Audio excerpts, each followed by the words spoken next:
നമസ്കാരം. അപ്പോൾ leather shoe എങ്ങനെ വാക്സ് ചെയ്യേണ്ടതെന്ന്, അതിപ്പോൾ വലിയ കാര്യമൊന്നുമില്ല. അപ്പോൾ വാക്സ് ഇടാം. ഇത് മൈൻഡലിൻ്റെ ലെതർ ഷൂ ആണ്. ഇത് ബോർണിനോ ആണ് മോഡൽ. എൻ്റെ വൈഡ് ഫീറ്റാണ്. അപ്പോൾ വൈഡ് ഫീറ്റിന് അപ്പോൾ പറഞ്ഞു വന്നത് ഇതെടുക്കാം. എന്ത് വാക്സ് എടുത്തിട്ട് വാക്സ് പരട്ടിയതിന് ശേഷം ഈ എഡ്ജുകളിൽ ദിസ് സൈഡാണ് മെയിൻലി വെള്ളം തട്ടാം.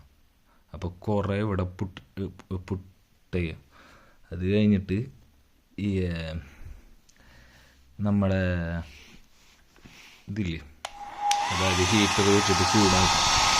അപ്പോൾ അത് ഉരുകിയിട്ട് ഈ സൈഡുകൾ എപ്പോഴും നോക്കിക്കോ. ഓക്കെ, ഉരുകണുണ്ടോ?